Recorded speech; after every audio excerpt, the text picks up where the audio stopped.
ولا تقف ما ليس لك به علم إن السمع والبصر والفؤاد كل أولئك كان عنه مسؤولا.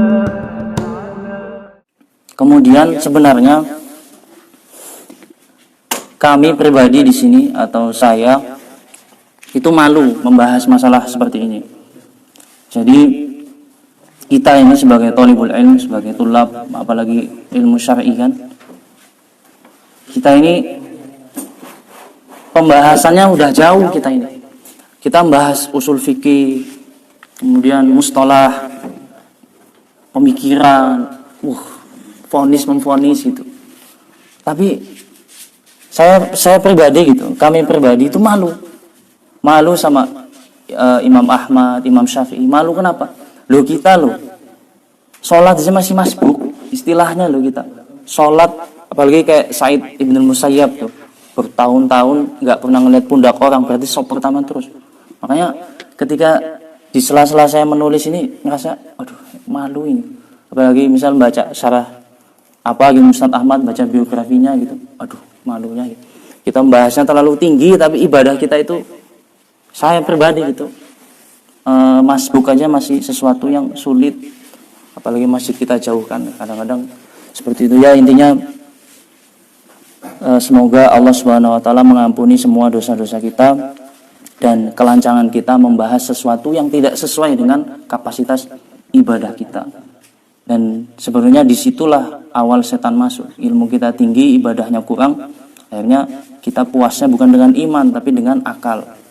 Di situ Allah Subhanahu wa taala berfirman, dan itu merupakan firman itu yang menjadi landasan awal dalam pembahasan ini. A'udzubillahi minasyaitonirrajim. Qul law kana al-bahru midadan li kalimati rabbi lanafidal bahru qabla an tanfada kalimatu rabbi walau ji'na bimithlihi madada.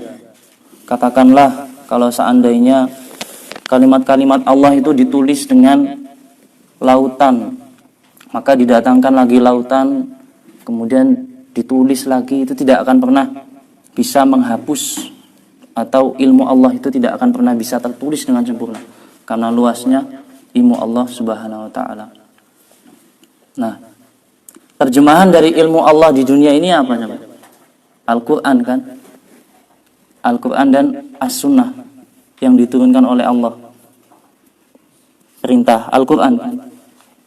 Nah, sedangkan manusia itu Allah juga berfirman, yakhrujuna min butuni ummahatikum la ta'lamuna syai'a.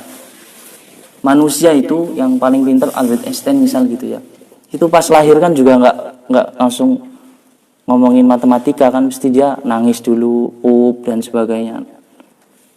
Nah, yang seperti ini itu ketika dia lahir tidak tahu apa-apa, kemudian dengan izin Allah dibuka, istilah kita punya kepala itu, kepalanya buka, itu dengan izin Allah, nih dikasih ilmu nih, usul fikih di kepala kamu, nih gitu. Kemudian kita minta lagi, buka kepala kita, ya Allah minta ilmu, dikasih ini ilmu Quran, ilmu mantik nih, ilmu filsafat nih, masukin kepala kita semua kan.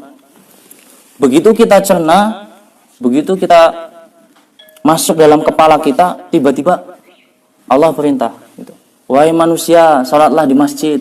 Langsung masuk ke kepala kita, misalnya, menurut ilmu usul fikih gini, sebaiknya salat di rumah saja.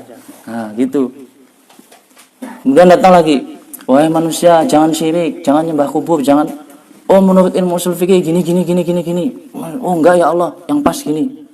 Nah, jadi manusia yang tadinya lahir dalam keadaan enggak tahu apa-apa, kemudian dia buka wadah minta ilmu kepada Allah, dikasih ilmunya sama Allah, tiba-tiba pas Allah kasih perintah, dia mengkritisi Allah. Seperti itu. Itu gambarannya. Ketika manusia kemudian menempatkan akal tidak pada tempatnya.